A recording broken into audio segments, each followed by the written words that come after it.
Salut à tous, j'espère que vous allez bien. Je vous retrouve aujourd'hui pour le second bilan lecture 100% shonen du mois de juillet. Je vous quittais la semaine dernière avec 5 lectures shonen. Je vous retrouve aujourd'hui avec 5 nouvelles. Le tome 7 de Alice in Borderland de Halo Asso, publié chez Delcourt.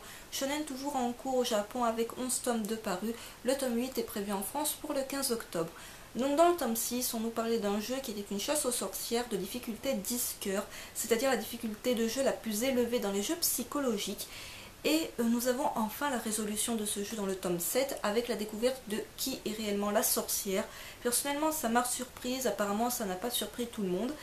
Ensuite, nous avons un flashback entre deux personnages, donc entre Agony et le chapelier, ce qui nous permet de comprendre qu'ils se connaissaient avant d'arriver à Borderland, et voilà leur lien et pourquoi ils sont devenus ainsi une fois à Borderland. Et donc une fois le jeu de la sorcière terminé, on a le droit à une petite accalmie à Borderland, à une petite scène de joie entre les personnages survivants à ce jeu. Elles sont assez rares dans le manga, mais elles sont d'autant plus appréciables quand on voit enfin un petit moment de répit, même si on comprend à la fin de ce tome que ça ne va pas durer bien longtemps. Donc vraiment un survival game que je vous conseille si vous cherchez quelque chose d'assez poussé. Voilà, un univers qui est un huis clos, parce que Borderlands c'est tout de même un huis clos, mais c'est un huis clos assez large et encore totalement inexploité, puisque on le découvre à peine dans ce tome 7. On comprend quelques trucs d'ailleurs à propos de Borderlands, ça qui est intéressant dans ce tome 7, c'est qu'on comprend un petit peu l'envers du décor. On ne voit pas encore totalement qui se cache derrière et pour quelles raisons tous ces jeux sont organisés, mais on commence à comprendre certaines choses et c'est ça qui est bien, c'est que aucun tome n'est inutile dans cette série. L'histoire avance petit à petit avec son petit lot d'informations fort intéressantes dans chaque tome, énormément de morts. Voilà, si vous cherchez un survival game bien, c'est pas vraiment bourrin, mais disons qu'il y a quand même pas mal de personnages qui disparaissent assez brutalement. C'est vraiment une série que je vous conseille, mais je vous la conseille à chaque fois que je vous présente un tome. Le tome 2 de Magical Girl of the End de Kantaro Sato, publié chez Akata, donc shonen toujours en cours au Japon avec 5 tomes. Le tome 3 est prévu pour le 11 septembre et le tome 4 pour le 13 novembre. Donc pour ceux qui ne connaîtraient toujours pas ce manga, je vous renvoie à la découverte manga que j'en ai faite à propos du tome 1. Je vous avais dit tout le bien que j'en pensais. C'était vraiment un premier tome qui m'a beaucoup plu, voilà, qui répondait à mes attentes de série What the fuck. Et ce tome 2, c'est pas qu'il est sur la lignée du tome 1, c'est qu'il est un cran au-dessus selon moi. Déjà dans le tome 1, on avait un rythme effréné, on avait beaucoup de morts, une histoire qui envoyait du lourd. Et dans ce tome 2, autant dire, c'est à peu près pareil, ça envoie du lourd. Encore beaucoup de morts, des nouveaux personnages qui se rajoutent à la troupe. Vu qu'il y a des morts, il faut bien les remplacer par de nouveaux personnages. On a de nouvelles Magical Girls également, donc il faut savoir que les Magical Girls ont tout un pouvoir et une apparence totalement différente, ce qui les rend d'autant plus uniques et intrigantes. Et on en apprend enfin un chouïa sur leurs origines. Alors c'est vraiment très faible, on n'apprend pas énormément de choses au bout du tome 2, mais ça commence à avoir un certain intérêt. C'est bien de révéler les informations au compte-gouttes parce que ça donne envie de se procurer la suite. Un très très bon tome, mais alors comme je vous ai dit, je l'ai encore mieux apprécié que le premier. Le premier me mettait totalement dans l'ambiance, mais celui-ci, on ne s'ennuie pas une seule seconde. C'est très sanglant là encore, ça tire un peu sur le gore, mais bon, ça va, c'est supportable. Comparé, comme je vous disais, à River Cyberman, où vraiment pour moi c'était du too much dans le tome 1. Dans Magical Girl of the End, c'est violent, mais bon, ça a plus ce côté what the fuck que ce côté violent finalement. Donc pour ceux qui hésiteraient encore à se procurer la série, pour l'instant, au bout de 2 tomes, je peux vous dire qu'elle vaut le détour. Le tome 5 d'Animal Kingdom de Makoto Raikou, publié chez Kiyun. Donc shonen terminé au Japon en 14 tomes et le tome 6 est prévu pour le 25 septembre et le tome 7 pour le 13 novembre. Donc celui-ci, à chaque fois que je vous en parle, c'est dans de très bons termes et cela ne va pas s'arrêter avec ce tome-là. Bien au contraire, c'est un tome que j'ai vraiment adoré. Un shonen que décidément je ne comprends pas pourquoi Kiyun l'a mis dans sa collection Kids. Parce qu'autant se le dire, pour ceux qui suivaient déjà la série, vous le savez très bien, mais c'est une série qui est assez violente. C'est pas des scènes non plus extrêmement gore, mais il y a une certaine violence, beaucoup de combats et beaucoup de sang versé. Donc dans ce tome 5, on a l'arrivée d'un nouveau personnage, ce n'est pas celui-ci, celui-ci vous le voyez déjà dans le tome 4. Donc un nouvel humain, donc le 4e humain qui se rajoute à la liste des humains présents dans Animal Kingdom, qui au tout départ, on pensait Talosa seul, et finalement il n'est pas si seul que ça dans ce monde. Ça permet d'ailleurs de découvrir d'autres animaux également, d'autres clans d'animaux, pas forcément gentils. On peut penser que c'est des animaux gentils, enfin des animaux, disons, inoffensifs dans la vie de tous les jours et qui là ne s'avèrent pas vraiment inoffensifs du tout. C'est souvent des combats pour de la vengeance, voilà, tu as tué ou blessé quelqu'un de ma famille, je vais me venger sur la tienne, des conflits de territoire, tout ça c'est vraiment super intéressant. De son côté, Talosa fait toujours des petites découvertes, voilà, des découvertes humaines. Il les fait un peu vite, je vous avoue, il y a des trucs qu'il les découvre un petit peu par hasard, comme ça, il se fait des déductions tout seul. Bon, c'est un petit peu tiré par les cheveux, mais bon, il faut bien que l'histoire avance. Et c'est pas vraiment dérangeant au final, puisque ça apporte des petits trucs supplémentaires à l'histoire, donc c'est franchement intéressant. Donc un shonen vraiment excellent. Et j'étais encore une fois pas partie pour, puisque c'est présenté comme étant après Mowgli et Tarzan, donc je me disais non, voilà, c'est du déjà vu. Et bien pas tant que ça, c'est très surprenant, c'est vraiment sombre, ça devient de plus en plus sombre, puisqu'il voit la mort encore une fois de plusieurs de ses amis, des massacres, voilà, vraiment des massacres un peu gratuits par moment, et c'est ça qui est violent, et c'est ça que je comprends pas, comment on peut montrer ça à un public considéré comme kids. Mais bon voilà, s'il y en a qui hésitent encore du fait que c'est dans cette collection kids, zappez le mot kids de la tranche, ça ne vaut strictement pas un manga d'une collection kids. Comme par exemple on pourrait voir, je sais pas, Chill ou Sika Lusika, des titres comme ça, totalement kids. Et là je comprends totalement leur appellation. Mais là c'est vraiment pas le cas. Un shonen totalement baston, le tome 5 de Hokuto no Ken de Tetsuo Hara, c'est publié chez Kazemanga.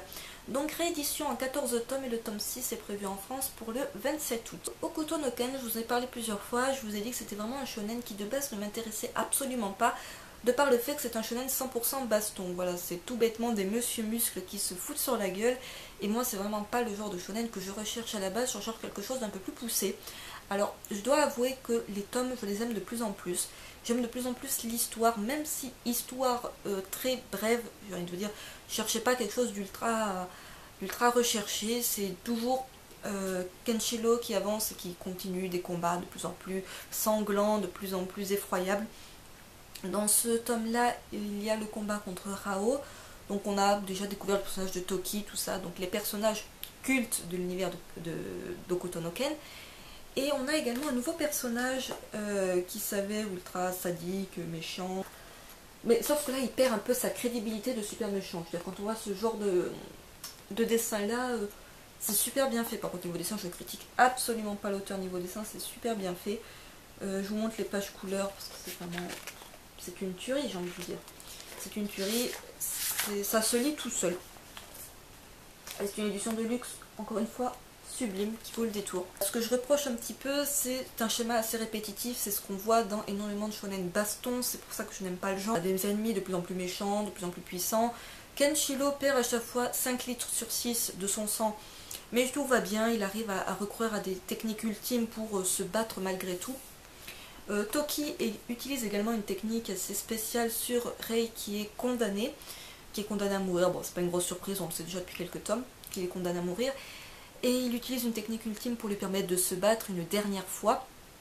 Et c'est une technique qui, sur n'importe qui, vous aurait tué. Hein, même il pense que ça va le tuer. Mais non, voyons, il y a la force de l'amour, tout ça derrière. Donc il ne peut pas se permettre de mourir, il faut qu'il survive à tout.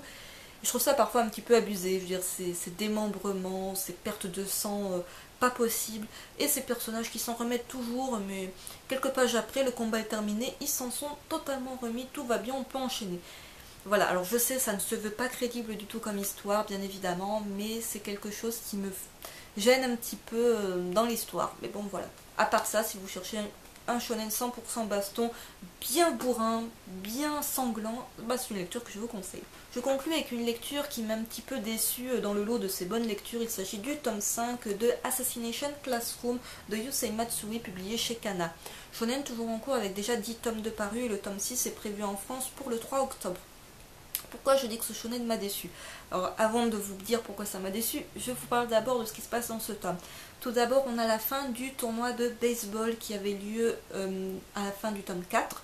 Donc finalité pas vraiment étonnante, mais bon, il n'y a pas énormément de surprises dans ce manga, il faut bien se le dire. On a l'arrivée d'un nouveau personnage, un nouveau professeur qui s'annonce comme excessivement sadique voilà, envers les élèves et qui a bien entendu l'intention de tuer Kuro Sensei. Ils sont tous là pour ça. Mais voilà, quand j'ai vu ce personnage arriver, ce personnage d'apparence gentille mais dans le fond bien méchant, je me suis dit non, l'auteur reprend tout simplement les ficelles scénaristiques qu'il utilise depuis le départ, c'est-à-dire l'introduction de nouveaux personnages, élèves ou professeurs ou autres, qui sont présentés comme des personnages surpuissants, qui ont des techniques à part, vraiment innovantes par rapport aux autres, et qui vont apporter quelque chose de supplémentaire dans l'assassinat de Kuro Sensei. Donc vraiment des personnages qui promettent des choses assez intéressantes. C'est des personnages qui perdent toute crédibilité au bout de quelques pages. Et là, ça n'a pas manqué avec ce personnage-là. Il se présente comme ultra costaud, comme étant le gars qui va pouvoir, voilà, moi je pourrais l'abattre et tout. Il n'y arrive absolument pas, ce n'est pas vous spoiler que de vous dire cela, puisque c'est le schéma qui est déjà répété depuis plusieurs tomes. Et ça me déçoit de plus en plus, puisque je me dis, si l'auteur continue comme ça sur des dizaines et des dizaines de tomes, il va me perdre, autant vous dire c'est une lecture que je vais totalement arrêter. Donc on nous apprend tout de même, à la fin de ce tome 5, qu'il ne reste que 8 mois avant la fin du monde. Donc on sait que Kuro Sensei avait laissé 1 an à cette classe et au professeur tout ça pour l'assassiner. Et donc quand on voit qu'il ne reste que 8 mois, on se dit 4 mois sont passés dans les 5 premiers tomes. Donc théoriquement, si on suit cette logique, 4 mois pour 5 tomes, au tome 15, ça devrait être fini. Du moins, entre le tome 15 et 20, on devrait avoir la fin de l'histoire. J'espère que ça sera le cas, qu'une fin sera annoncée dans ces eaux-là, parce que si l'auteur continue au-delà d'un tome 18, 19, 20, au-delà de cela, honnêtement, je ne continuerai pas la série car il n'y a aucun intérêt. Vous n'êtes pas surpris. Certes, il y a ce petit côté divertissement, drôle, lecture légère, mais ça ne suffit pas à me donner envie d'acheter les tomes. Il y a toujours ce petit côté humour grâce à Kuro Sensei. Voilà, les couvertures qui sont juste excellentes, ces petites expressions qui sont très drôles. Mais voilà, à l'heure actuelle, au bout de 5 tomes, ça ne me suffit plus à me donner envie de continuer la série. Donc ça va vraiment se jouer dans les prochains mois où je vais voir si une fin est annoncée ou pas. Comment continue la série dans les tomes 6, 7, 8. Voir si c'est toujours ce schéma assez répétitif qui est très facile scénaristiquement parlant et qui est au final très décevant parce que ça faisait la force du manga au début. Certes, ça donnait de l'intérêt, mais si ça continue dans ces eaux-là, personnellement, ça ne va pas m'intéresser plus que cela. Ainsi s'achève ce bilan lecture 100% shonen. J'espère qu'il vous aura plu. N'hésitez pas à me dire en commentaire ce que vous en avez pensé, si vous suivez l'une de ces séries, peut-être plusieurs d'entre elles, ce que vous avez pensé de ces lectures, si vous avez peut-être un avis totalement différent du mien. Et je vous dis à très vite pour de prochaines vidéos.